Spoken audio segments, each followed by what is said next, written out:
Hogwarts vai aparecer já no primeiro episódio da série Harry Potter? A série vai ser escura e com cores frias do jeito que vimos no teaser? Cadê a magia das cores em Harry Potter? Hoje nós vamos ver o que o Adriano Goldman, que é o diretor de fotografia da série, fala sobre esses pontos.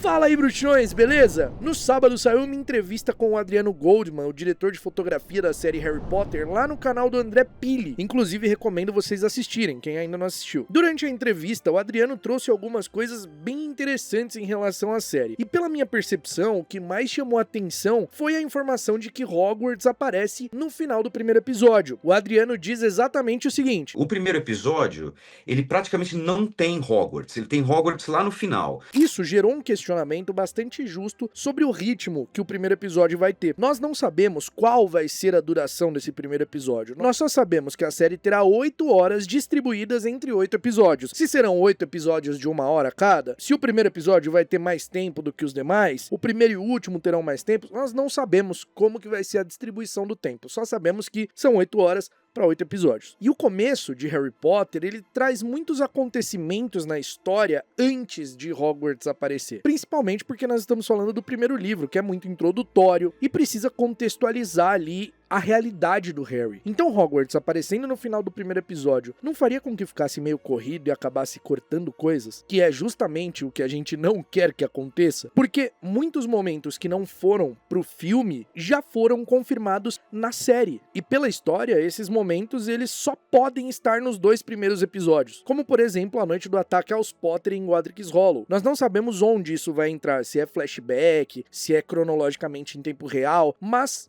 muito provavelmente é no primeiro episódio. As cenas foram gravadas, tem imagem aí das crianças com fantasia de Halloween, na noite de 31 de outubro de 1981, que é quando os Potters são atacados e o Harry sobrevive ao ataque do Voldemort. Tem a cena dos bruxos comemorando por todos os cantos, né, soltando feitiço pro alto. Nós teremos a cena do Walter indo trabalhar, presenciando pessoas vestindo roupas estranhas, trombando com um desconhecido que é bruxo. O Harry na escola trouxa, antes de saber quem ele era ali, sofrendo bullying do primo e dos amigos dele, os Dursley fugindo das cartas, onde o Walter abraça o cara com quem ele consegue o barquinho ali pra passar a noite no casebre, e ele tá com um rifle na mão, tudo coisas que foram cortadas do filme que tem no livro e que a gente tá vendo que vai ter na série. Também tem o Harry conhecendo o Draco na Madame Malkin ali no Beco Diagonal, tem ele voltando depois do Beco Diagonal, comendo um hambúrguer com o Hagrid na lanchonete, aí ele volta pra casa dos Dursley, dá o nome pra Edwige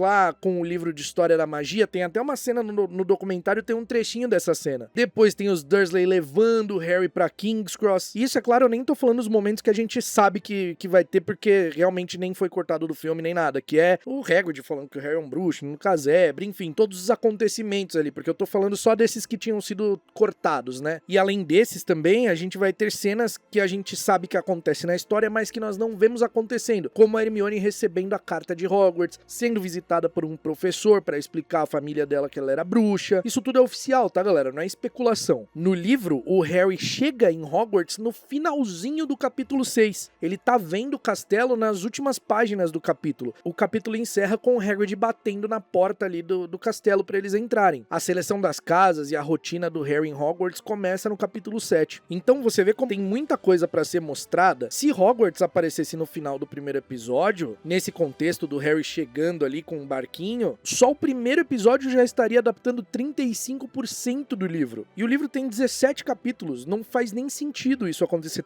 são 8 episódios. Então não faz sentido, realmente não faz. Por isso que eu acho muito, muito difícil a cena de Hogwarts aparecendo no primeiro episódio ser a cena do Harry chegando em Hogwarts. Só que essa cena automaticamente é a que vem na cabeça quando o Adriano fala isso, né? Não, Hogwarts vai aparecer. A maioria das pessoas já pensou, putz, como assim? Eles vão correr pra caramba no episódio então, porque dá a entender o Harry chegando em Hogwarts. Só que outra coisa muito importante que o Adriano fala nessa entrevista é o seguinte: o primeiro episódio, que é antes dele, Harry, ir para Hogwarts pela primeira vez. Ou seja, entende-se que Hogwarts vai aparecer, não o Harry chegando em Hogwarts. E como Hogwarts vai aparecer então, sem quebrar a magia? Porque a gente tem o primeiro contato com Hogwarts junto com o Harry, né? Ele ficando deslumbrado com aquele castelo maravilhoso. E isso também é parte do que o público sente, né? Vendo Hogwarts pela primeira vez. Será que eles vão mostrar o castelo e quebrar essa coisa da gente ver junto com o Harry? Eu acho que não. O que eu acho que vai acontecer é o seguinte... Isso é um completo achismo, tá? Eu sinceramente acredito que o primeiro episódio da série Harry Potter vai acabar em algum momento quando o Hagrid está ali no casebre. Especificamente quando ele fala ali que o Harry é um bruxo e conta a verdade sobre o Harry. Eu acho que isso vai ser a finalização do primeiro episódio. E aí tem um momento ali do livro que quando o Harry tá lendo a carta, ele termina de ler e aí tem a parte, né? Aguardamos sua coruja até tal data. E aí ele pergunta pro Hagrid, Hagrid, o que eles querem dizer com aguardamos sua coruja? E aí o Hagrid faz, putz, verdade. Vai lá e aí ele escreve um bilhete pro Dumbledore.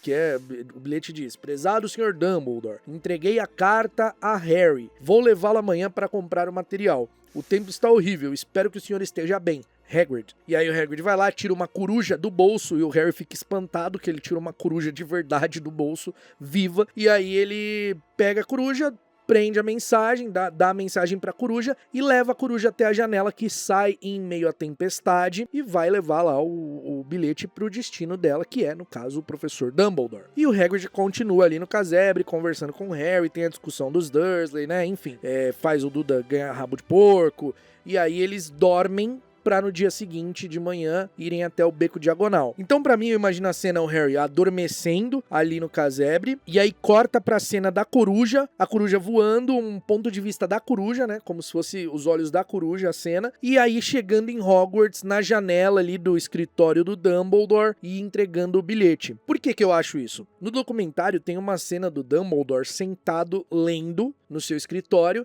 e ele tá claramente com vestes de dormir, ele tá com um pijamão, né, um chapéuzão, aquele chapéu clássico de pijama, sabe?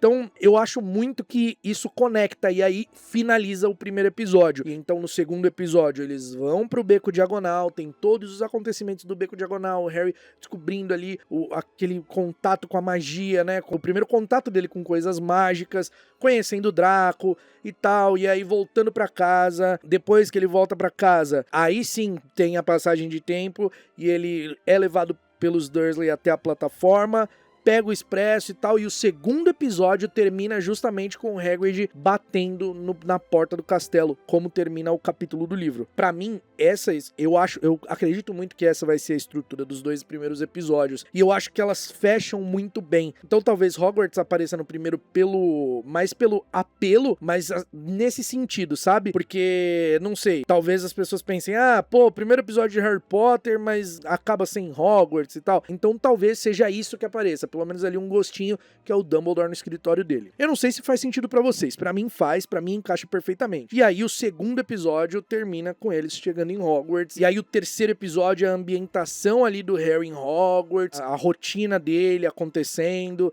ele conhecendo a escola e tendo as aulas e tal. E o que me faz acreditar nessa estrutura também dos episódios, o Adriano fala, no sétimo episódio eles gravaram a partida de quadribol, né, uma partida de quadribol. E a partida que vai no sétimo episódio, meu amigo, que é o penúltimo episódio da série, é a partida contra a Lufa-Lufa, que o Snape apita o jogo. E quando o Snape apita o jogo, é no inverno. É aquele jogo que aparece no teaser. Porque logo depois desse jogo, os acontecimentos do livro tem mais 3 ou 4 capítulos, onde acontece toda a trama ali do Hagrid com o Norberto, eles cumprindo detenção na floresta, o Harry encontrando o Voldemort na floresta ali, sendo salvo pelos centauros, e aí depois o Harry indo pro Alçapão, eles prestando os exames finais, Harry indo pro Alçapão, e indo lá, né, tentar salvar a Pedra Filosofal. Então, você vê que faz sentido o sétimo episódio ser o episódio que tem o quadribol. Não faz sentido o primeiro episódio ter Hogwarts aparecendo com o Harry chegando. Então, eu acredito muito que essa vai ser a estrutura da coisa, sabe? Que a gente vai ter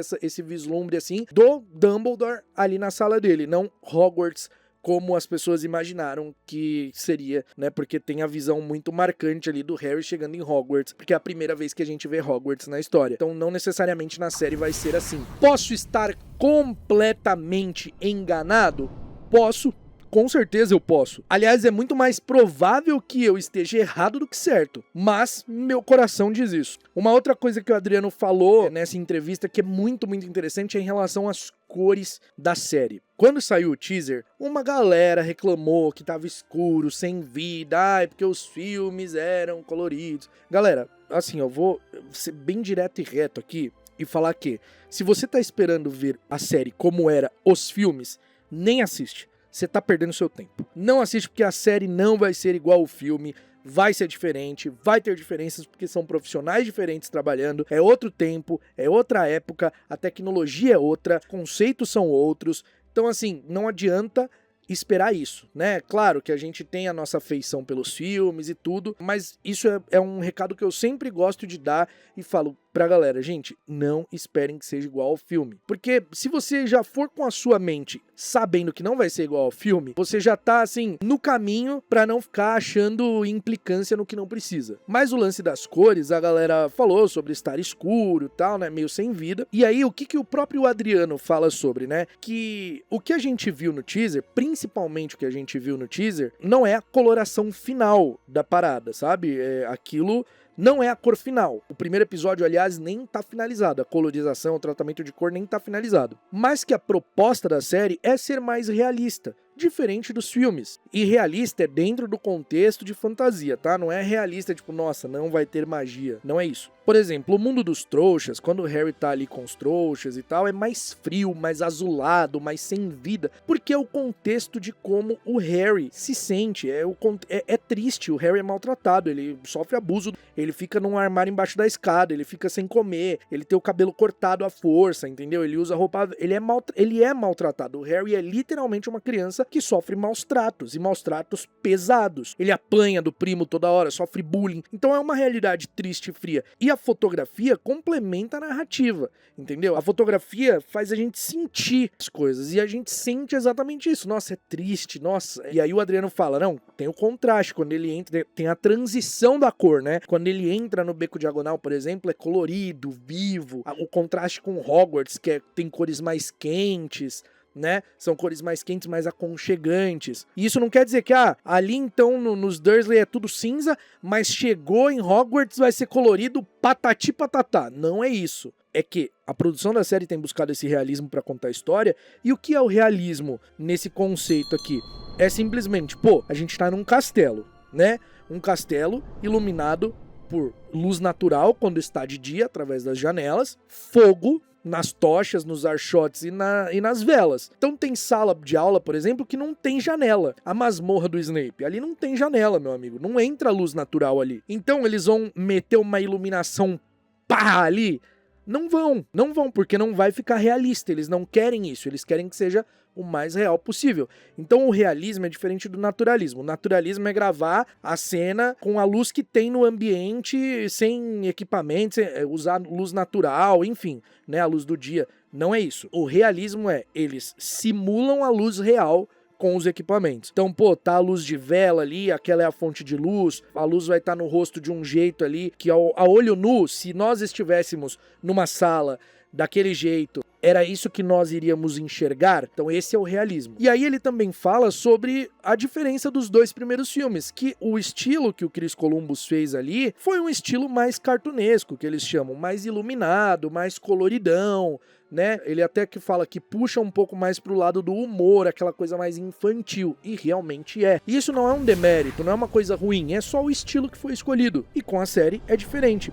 E aí ele falou, não é porque no teaser tem cenas, tem momentos assim que o Harry tá frio, azul, que o resto da temporada vai ser assim. Não é isso. O Adriano até falou sobre ele ter ficado um pouco frustrado, que o pessoal falou assim, nossa, mas tá muito frio aqui, né, sem vida e tal, precisa de mais cor ali na casa dos Dursley, né, na Rua dos Alfeneiros. E aí ele explica, olha, não é que isso daqui tá com o contexto da coisa, né, e aí depois quando eles viram a parte do Beco Diagonal todo colorido e vivo, eles, tá, então agora entendemos, né, porque ele até comenta, né, que a galera tava indo um pouco demais no tratamento de cor, tava indo além, um pouco demais no tratamento ali, que precisava ser aquela cor mais fria, mais triste. E aí ele fala exatamente isso, se for tudo bonitinho, coloridinho e alegre, não tem jornada, não tem a transição da história, entende? Tudo de uma mesma cor ali. Então se você tá preocupado com a cor da série em relação aos filmes, eu digo pra você, cara, não tenta fazer com que a série seja igual ao filme, porque não vai. A tecnologia é diferente, a forma de captar é diferente, o Adriano fala também, né? A fotografia dos 2 primeiros filmes, ela é datada, ela é muito datada. E realmente é. Isso que ele tá fazendo, ele não tá criticando, né, a fotografia dos filmes, não tá falando que é ruim nem nada do tipo. Só que é um estilo de fotografia datado, que o estilo da fotografia da série, ele é mais contemporâneo, ele conversa com a geração mais inserida na tecnologia, que já tá acostumado com esse estilo. É que a gente que pegou Harry Potter desde o começo no cinema, a gente viveu a transição da tecnologia, né? A gente viveu a transição do analógico na realidade pro digital. Então a gente acaba sentindo muito mais algumas coisas do que outras gerações que vieram depois da gente. Enfim, aí o Adriano falou que eles querem fazer de forma contemporânea, claro, contemporâneo a forma de fazer, não a história, porque a história não se passa nos dias de hoje. Então tem toda a pesquisa de período, todo o respeito à cronologia, mas a forma de filmar isso não precisa ser como os anos 80 e anos 90, que é quando a história se passa. Não faz nem sentido isso, né, galera? Mas enfim, sua preocupação com a cor da série é, nossa, a série tá escura, tá sem cor. O Adriano já tinha dado uma entrevista pra Forbes Brasil em 2025. Ele diz o seguinte, ó, tem uma relação especial com a cor. Essa série precisa ser mais vibrante do ponto de vista global da imagem. Ou seja, ele sabe que a série precisa ter os tons vibrantes, mas esses tons vibrantes, eles vão estar onde eles precisam estar, não o tempo todo. E aí o Adriano trouxe uma coisa muito, muito legal, que eu fiquei muito empolgado, que é o fato do realismo. Esse realismo, ele não vai só na paleta de cores, mas é o realismo com a magia também. A produção da série ouviu uma palestra do Brian Cox, que é um físico e professor da Universidade de Manchester, onde a produção da série queria entender sobre eventos físicos, né, e químicos naturais ali que existem e que tinham similaridade com magia, coisas que a gente vê na natureza que a gente bate os olhos e fica, nossa, é magia, tipo aurora boreal ou magnetismo, coisas do tipo, sabe, reações químicas, física, mas que é pautado na realidade, que os feitiços não vão ser só luzes, flashes sem contexto algum. E eu amei isso porque faz muito sentido com o que os livros trazem. Porque se você parar pra analisar, os bruxos, eles nascem bruxos. Tanto que toda a questão de luta, de preconceito ali dos bruxos é muito de nascidos trouxas, né? Os nascidos trouxas são discriminados pelos puros sangue. Eles contam mentiras, né? Uma narrativa mentirosa sobre nascidos trouxas roubarem magia. Isso é impossível de acontecer. Todo bruxo nasce bruxo. Isso é natural, é a natureza deles. Então é completamente palpável que a magia seja baseada na natureza, né? A gente tem plantas mágicas, criaturas mágicas. A magia tá na natureza. Ela realmente está. Na história original, ela já está na natureza. As varinhas vêm de madeiras de árvores específicas com núcleos de criatura. Isso é natureza. E sem contar que a gente tem todo um campo de estudo da magia, né? Profissionais que estudam, teóricos da magia, por exemplo, alquimistas. As aulas que os alunos têm em Hogwarts mesmo, por exemplo, os alunos não simplesmente, você é bruxo, toma a varinha, faz feitiço. Não é assim. Os alunos têm que aprender, desenvolver, né, a magia, eles aprendem a teoria da transfiguração, eles aprendem diversos campos, eles estudam, como se aquilo fosse algo real da natureza, como nós não estudamos na escola física, química, nós não estudamos essas coisas. Então os bruxos também precisam estudar. Não tem o departamento de mistérios que estuda os grandes, como o nome já diz, os grandes mistérios da vida, o tempo, a mente, a alma, o amor, tudo na magia é assim, não é que a magia é algo sobrenatural que é adquirido e nossa, acabou. Não, ela é muito pautada na natureza, então a série tá trazendo isso. Eu achei muito legal isso de trazer um físico pra juntar essas coisas, sabe? E basear a magia da série nesse realismo do mundo. É muito mais empolgante do que simplesmente, feitiço, pshum, luzinha e acabou. Uma luzinha, não tem explicação, não tem... Isso também vai de encontro com os movimentos dos feitiços, né? Que tem os movimentos específicos que a gente viu que na série vai ter pelo teaser ali, pelo documentário, onde a Hermione tá fazendo um movimento, a Minerva faz um movimento. Isso é muito legal, cara. Isso é muito legal, muito mesmo. Eu fiquei super empolgado esse papo do Adriano Goldman com o André Pili ali no canal dele. É muito, muito legal de assistir. Recomendo vocês assistirem. E galera, falo do fundo do coração, mano, tenham mais a mente aberta com a série, de assim, pô, não fica tentando comparar com um filme, porque de verdade só vai gerar desgaste pra você mesmo, porque você vai ficar preso numa nostalgia de tipo, nossa, no filme é assim, no filme é melhor, no filme é assado. O filme é outra ideia, é outra proposta, é outro tempo. Os filmes vão estar sempre ali. Eu tenho o maior carinho pelos filmes, cara, tenho o maior carinho, sou apaixonado, assim, muito grato por tudo que eu vivi na minha época de fã ali, indo no cinema, e as amizades que eu fiz, tudo. São momentos inesquecíveis, nada vai apagar isso da minha vida. Mas não é por isso, não é porque eu vivi isso que eu vou simplesmente não me fechar e não quero nada da série, tudo é ruim, tudo é feio, ai, não tá escuro, ai, tá chato, ai, tá... Porque, cara, tem muita gente que tá predisposta a não gostar da série, tá ligado? Tipo, claro, vai ter coisa que a gente não vai curtir. Igual eu tô falando nesse episódio, pra mim vai ficar super corrido se o primeiro episódio acabar com eles chegando ali em Hogwarts, eu não vou curtir. Eu acho que vai matar a narrativa da parada e a forma como eles podem fazer. Eu não acho que vai ser maneiro. A gente tem nossos receios, tem coisas que a gente pode sim não curtir e deve falar sobre isso, pô, deve criticar sim. Mas também eu acho que crítica em comparação aos filmes é que não faz sentido, porque a série não tá fazendo uma continuação dos filmes. A série não tá pegando o que foi feito no filme pra fazer na série. Não, é tudo diferente. Não tem nada a ver. Você já viu que não tem nada a ver, sabe? Os brasões são diferentes. É uma identidade da série, própria da série, que a produção, os artistas envolvidos têm que ter essa liberdade pra criar. Os atores ali têm que ter a liberdade pra interpretar o personagem da forma deles, sabe? Tipo, isso não tem que ficar sendo igual ao filme, porque não tem sentido. Senão é só a gente assistir o filme, porque é igualzinho, né? Não adianta fazer igualzinho o filme. Isso não existe. Mas me diz aí o que você acha. Acha que Hogwarts vai aparecer nesse contexto que eu falei? Acha que pode aparecer num outro contexto? Qual que é o seu palpite sobre isso? E seu comentário aqui é sempre muito bem-vindo, desde que de forma educada. Valeu? A gente se vê no próximo episódio aqui do Caldeirão Furado e até lá, mal feito feito.